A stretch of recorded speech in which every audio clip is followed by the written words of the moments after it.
be one of the landmark releases of the year. You're with Julian on the Brown Note and a reasonably quick review of The Lost City. Not The Lost City of Zed, a brilliant film, should hunt it down, very different. This one's directed by the relatively unknown Nee brothers, and it harks back to, and crucially, not Indiana Jones, but Romancing the Stone, which was like a cast-off version of Indiana Jones, but probably a little bit more concerned with the sort of romantic comedy element, starring Sandra Bullock and Channing Tatum. Sandra Bullock is a borderline manic depressive shut-in, globally best-selling author who writes Mills and Boon fan fiction with an adventurous heroine and a dashing hero called Dash McMahon. It is often very funny, this film. And Channing Tatum plays the cover model of the books. And whenever they do, she's like roped out to appear on stage at these book events. And every time he comes on, all the women that buy her books are just basically solely focused on Channing Tatum. With his he's based on Fabio, who was himself a book model with the long blonde hair. So it's quite an anachronistic movie. And what happens then is Daniel Radcliffe comes along as he was an evil billionaire. I'm pretty sure in the Now You See Me sequel, he's the same character. I love Daniel Radcliffe. He's finding his niche a bit hard to find in movies post Harry Potter, but I've always really enjoyed him when he's been in the film. And he's virtually the same character as well.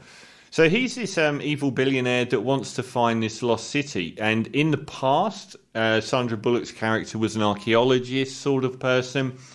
And her husband at the time, they were trying to find this crown of thorns or some crown of gold or some artifact, like in a lost city somewhere in the middle of the Atlantic in a lost town that no one's ever been able to find. And he got killed. And ever since, she's been a sad sack and so on.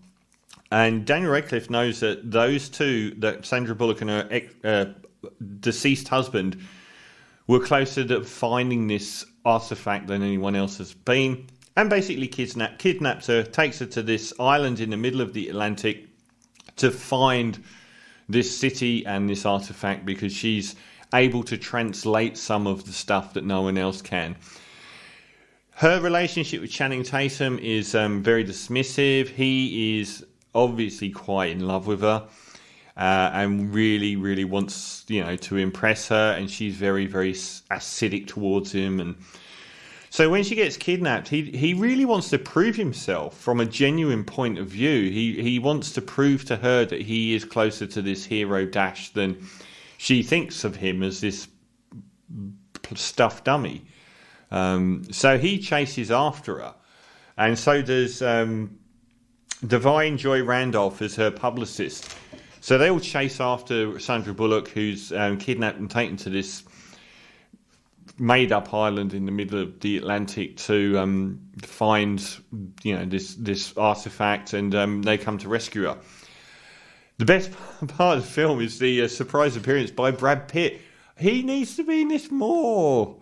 He does like this cameo out of nowhere as the real Dash, the real life Dash. He's employed by the people looking for Sandra Bullock to rescue her, and he's very, very genuinely good at that whole thing.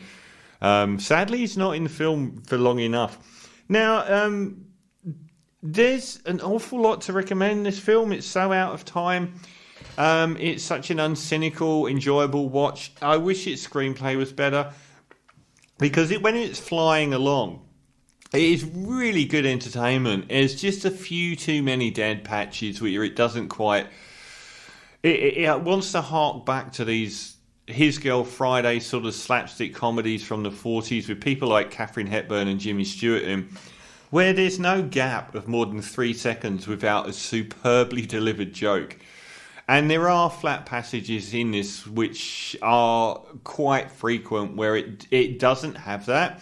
The megawatt charisma of its 2 stars is wonderful.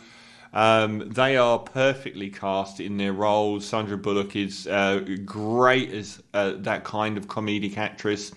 That's also a bit of a loving, a very beautiful heroine-y sort of girl. And Channing Tatum, Beefcake of the Year, has proven a lot since the 21 Jump Street and that his comic chops are absolutely superb. He really and wisely hones in on being sad sack characters rather than the quarterback. He plays some people that are usually a bit more downtrodden and self-reflective and feel quite bad about themselves. They make a wonderful couple.